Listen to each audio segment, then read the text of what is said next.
नमस्कार।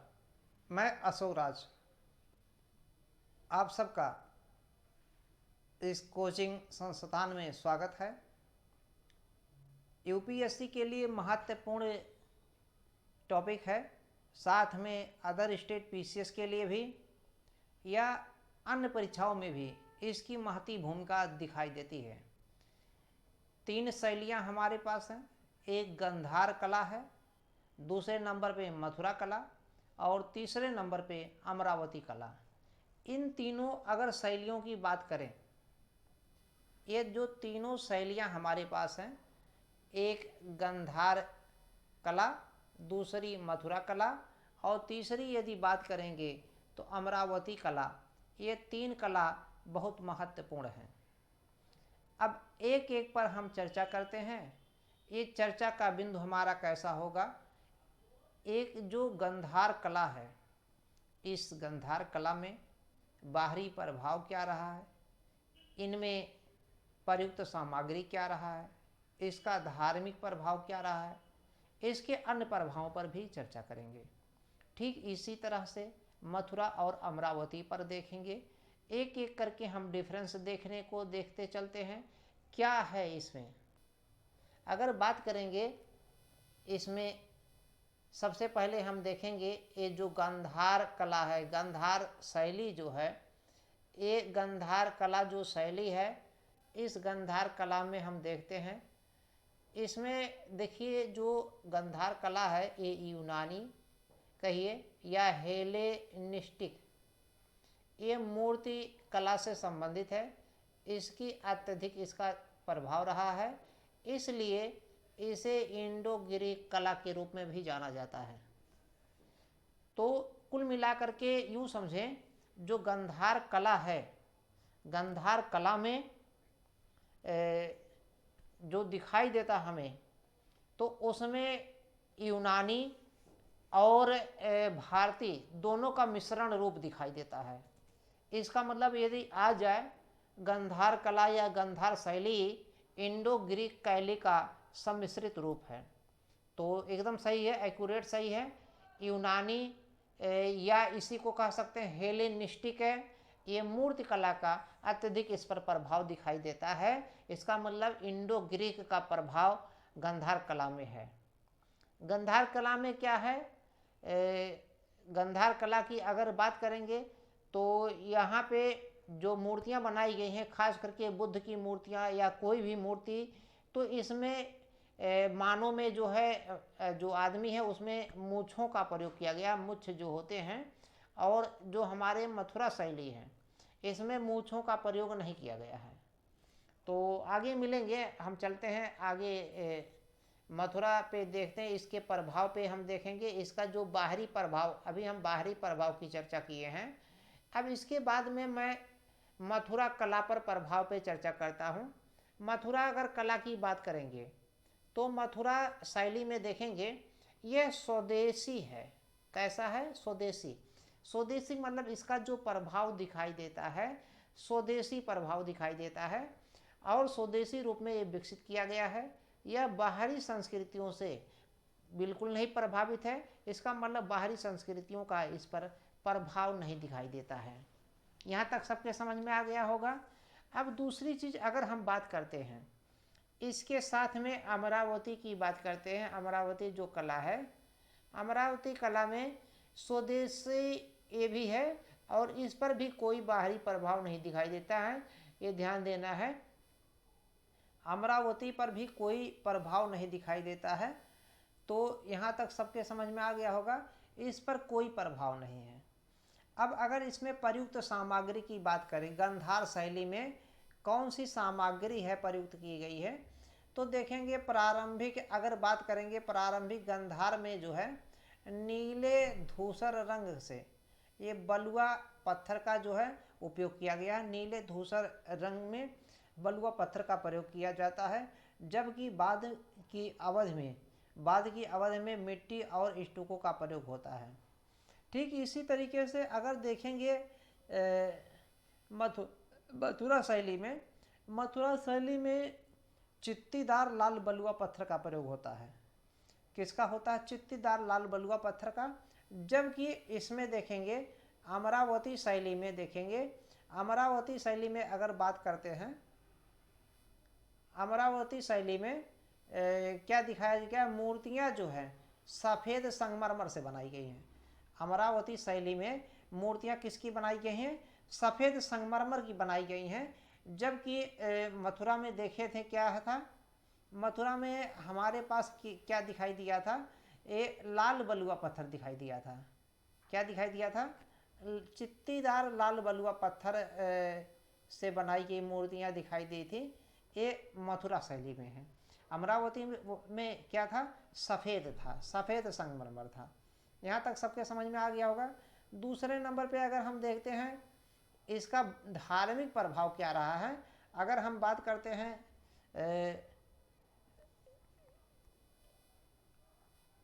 गांधार शैली में, ये चूंकि हमने बताया ग्रीक और रोमन का प्रभाव है, इन दोनों देवों के समूह का प्रभावित है। मुख्य रूप से ये बौद्ध धर्म से, बौद्ध मूर्तियाँ इससे संबंधित हैं, तो बौद्ध मूर्तियों के रूप में ये जाना जाता है।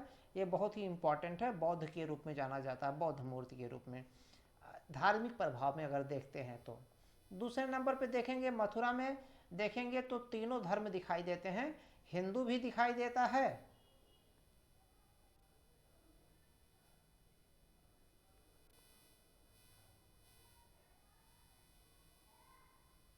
हिंदू भी दिखाई देता है, हिंदू के साथ साथ में देखेंगे जैन भी दिखाई देता है और बौद्ध भी दिखाई देता है। तो तीनों दिखाई देते हैं, इसमें तीनों का प्रभाव दिखाई देता है। हिंदू है, जैन है, इन सब का है। और इसमें देखेंगे अमरावती में, अमरावती शैली में केवल बौद्ध ही दिखाई देता है। बौद्ध के अलावा और कोई नहीं दिखाई देता, केवल बौद्ध ही प्रभाव दिखाई देता है अमरावती पर। अमरावती पर क्या दिखाई देगा? केवल बौद्ध प्रभाव दिखाई देता है। यहाँ तक सबके समझ में आ गया होगा। आगे हम चलते हैं। आगे अगर देखेंगे इसका विकास का जो क्षेत्र है गांधार शैली का, गांधार शैली का जो विकास का क्षेत्र है, तो वो कहाँ पे आपको दिखाई देता है गांधार का? तो उत्तर पश्चिम सीमांत में दिखाई देता है। आधुनिक इसका कंधार क्षेत्र है। आधुनिक क्या है? कंधार क्षेत्र है। जबकि अगर बात करेंगे मथुरा में, मथुरा है, शोक है, कंकाली टीला में है, और इसके आसपास का जो विकसित क्षेत्र है, कंकाली टीला जैन मूर्तियों के लिए प्रसिद्ध है। और अमरावती में देखेंगे, अमरावती और नागार्जुनी कोंडा जो है, इसमें अगर देखेंगे तो आसपास और कृष्णा एवं गोदावरी नदी की निचली घाटियाँ भी दिखाई देती हैं। साथ में अगर हम देखते हैं जो गांधार शैली है, इसमें बुद्ध की मूर्ति की विशेषता क्या है? बुद्ध के मूर्ति की विशेषता क्या है? तो बुद्ध के मूर्ति की विशेषता हम बहुत ध्यान से देखेंगे गांधार शैली में। इसमें लहराते जो इनके केस है, बुद्ध के जो बाल हैं लहरा रहे हैं, लहराते केसों के साथ बुद्ध को आध्यात्मिक अवस्था में दिखाया गया है। बुद्ध को किस अवस्था में दिखाया गया है? आध्यात्मिक अवस्था में। लेकिन उनके बाल जो है, जो केस हैं लहराते हैं, वह कम आभूषण पहने हुए हैं। तो इसका मतलब जो गांधार शैली है, इसमें बाल लहराते हुए दिखाए गए हैं, बुद्ध को आध्यात्मिक अवस्था में दिखाए गए हैं, और साथ में कम आभूषण पहने हुए हैं, ये भी ध्यान देना है। और यह जो है योगी की मुद्रा में आसीन है। जो बुद्ध हैं वो किस मुद्रा में? योगी की मुद्रा में आसीन हैं। आंखें आधी बंद हैं, इसका मतलब आंखें जो है पूर्ण रूप से बंद नहीं है, क्योंकि ध्यान मग्न मुद्रा में जो है, योगी मुद्रा में आंखें पूरी बंद नहीं होती हैं, ना खुली रहती हैं। इसका मतलब आंखें आधी बंद हैं, जैसे कि वह ध्यान में लीन है, जैसा लगता कि वह ध्यान में लीन है। और सिर पर जो है ध्यान में लीन है। ध्यान में कैसे हैं? ध्यान में लीन है, और साथ में आंखें बंद हैं, और सिर पर एक देखेंगे उभार दिखाई देता है। क्या दिखाई देता है? सिर पर एक उभार दिखाई देता है। और ये बुद्ध को जो है सर्वज्ञता को दर्शाता है, बुद्ध की सर्वज्ञता को दर्शाता है। यहाँ तक सबके समझ में आ गया होगा। दूसरे नंबर पे अगर देखते हैं, बात करेंगे मथुरा शैली की, ये मथुरा शैली है। मथुरा शैली में देखेंगे बुद्ध मुस्कुराते हुए चेहरे के साथ दिखाए गए, बुद्ध को प्रसन्न मुद्रा में दिखाया गया है, जबकि उसमें आप देखे थे ध्यान मग्न मुद्रा में थे, और इसमें बुद्ध को जो मथुरा शैली में प्रसन्न मुद्रा में दिखाया गया है। दोनों में अंतर समझिएगा। यूपीएससी या अदर स्टेट के पीसीएस में बहुत यहाँ से प्रश्न बनते हैं, काफ़ी ज़्यादा लगभग संभावनाएं रहती हैं आने की। और साथ में देखेंगे इनका शरीर जो है मांसल दिखाया गया है। कैसा दिखाया गया है? मांसल। तो मथुरा शैली में बुद्ध के शरीर को मांसल रूप में दिखाया गया है, प्रसन्न मुद्रा में दिखाया गया है, जबकि उसमें जो था गांधार में योग मुद्रा में दिखाया गया था, आंखें आधी बंद हुई थी, ध्यानमग्न मुद्रा में थे, है ना। आगे इसमें देखेंगे मथुरा शैली में यह जो है तंग पोशाक पहने हुए हैं। कैसा पोशाक पहने हुए हैं? तंग पोशाक पहने हुए हैं। चेहरा और सिर मुड़े हुए हैं। चेहरा जो है और सिर जो है मुड़े हुए हैं, यानी कि बाल छोटे छोटे हैं, एकदम बहुत छोटे छोटे हैं। तो ये चीज़ है। बुद्ध विभिन्न मुद्राओं के साथ जो है, जो बुद्ध हैं विभिन्न मुद्राओं के साथ पद्मासन पर बैठे हैं। और उसे इसमें आप जान चुके हैं, यह जो है जो बुद्ध मथुरा में है, बुद्ध बौद्ध धर्म है, जैन धर्म, हिंदू धर्म, तीनों धर्म है, जबकि अमरावती में केवल बौद्ध धर्म है ना। तो ये ध्यान देना है, ये सबके समझ में आ गया होगा। आगे जो है अगर देखेंगे बुद्ध की बात करेंगे तो बुद्ध विभिन्न मुद्राओं में जो है पद्मासन में बैठे हैं, और उनके चेहरे पर लालित्य की आभा झलकती है, सामान उभार ही सिर पर दिखाया गया है। यहाँ तक ये सबके समझ में आ गया होगा। आगे इसमें अगर देखेंगे बुद्ध की मूर्तियों की विशेषता में हम चल रहे हैं, तो इसमें अगर देखेंगे बुद्ध की मूर्ति की विशेषता में, तो ये हमारे पास है अमरावती शैली जो है, अमरावती शैली की बात करेंगे। अमरावती शैली में देखेंगे चूंकि मूर्तियां आमतौर पर क्या हैं, आमतौर पर चूंकि मूर्तियां क्या है, कैसी बनाई गई हैं, खास तौर पर तो एक कला में है, एक कला दिखाई गई। बुद्ध के जो है व्यक्तिगत विशेषताओं पर कम ध्यान दिया गया है, बुद्ध की जो व्यक्तिगत विशेषता है उस पर कम ध्यान दिया गया है। और बुद्ध जो है आमतौर पर बुद्ध के जीवन से संबंधित कहानियाँ, बुद्ध के जीवन की कहानियाँ इसमें दिखाया गया है। और साथ में देखेंगे इसमें जो जातक कथाएं हैं, जातक कथाओं को दिखाया गया अमरावती कला में, क्योंकि केवल बुद्ध से संबंधित, बौद्ध धर्म से संबंधित है, जातक कथाओं को दिखाया गया है। और मानव के साथ साथ पशुओं दोनों को, दोनों रूपों में बुद्ध को दिखाया गया है। और पिछले जन्म के बारे में, जातक कथा का मतलब क्या होता है? जातक कथा का मतलब होता है, जातक कथा में बुद्ध के पूर्व के जन्मों की कहानी है। तो इसका मतलब जो है, और जातक कथा का उल्लेख है अमरावती में, इसका मतलब अमरावती में जातक कथाओं का रूप है। बुद्ध के पिछले जन्म को भी इसमें दिखाया गया है। यहाँ तक सबके समझ में आ गया होगा।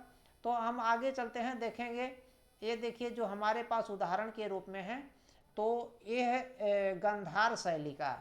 भगवान बुद्ध जो है, बुद्ध लॉर्ड बुद्धा जो है, ये गांधार शैली में है, दिखाए गए हैं। गांधार शैली के साथ साथ में अगर इनकी बात करेंगे, ये मथुरा शैली में, देखिए मथुरा शैली में है, ये मुस्कुराहट है मथुरा शैली में, और बार जो है और सिर जो है, और जो है चेहरा मुंडन की आकृति में। और इसमें बुद्ध जो है ये ध्यान मग्न मुद्रा में है, आधी आंखें खुली हैं और आधी नहीं, इस तरीके के ध्यान मग्न मुद्रा में बुद्ध को दिखाया गया है ना। और इसमें जो है प्रसन्न मुद्रा में दिखाया गया है। आगे देखेंगे इसमें बुद्ध को जो है किस रूप में दिखाया गया है, तो देखेंगे बुद्ध इसमें जो है दूसरे रूप में है, एक अलग ही है प्रकार। और इसमें बुद्ध के पूर्व जन्म की कहानी को दर्शाया गया है, कि चूँकि जातक कथा को उल्लेख अमरावती में, तो जातक कथा में बुद्ध के पहले जो जन्म के पहले की कहानी को दर्शाया गया कि बुद्ध क्या थे, क्या नहीं थे, कैसे कैसे थे। पूर्व की लगभग सभी कहानियों को इसमें दर्शाने का प्रयास किया गया है। ये चित्रकार का और मूर्तिकार का दोनों का जो है, मुख्य रूप से मूर्तिकार का ये उनकी महती भूमिका है, ऐसे मूर्तिकार तो वीडियो बहुत ज़्यादा बढ़िया तो नहीं बना सकें, चूँकि डिजिटल बोर्ड है नहीं हमारे पास, तो मोबाइल से ही बना रहे हैं। तो फिर भी हम रिक्वेस्ट करते हैं सभी से, सभी चैनल को लाइक करें और सब्सक्राइब करें, ताकि ज़्यादा से ज़्यादा आप उपयोगी चीज़ पा सकें और सभी मित्रों में शेयर करें। हालांकि मैं डिजिटल बोर्ड नहीं बना रहा हूँ इस समय, लेकिन जो मैं बना रहा हूँ, जो भी बता रहा हूँ, वो एग्ज़ाम ओरिएंटल है। एग्ज़ाम में 100% आने की इसकी संभावनाएं रहती हैं, और यहाँ से आता है टू दी पॉइंट। जो मैटर तैयार किया गया, टू दी पॉइंट तैयार किया गया है, कई नोट्स से मिला करके जो है तैयार तभी किया है। धन्यवाद।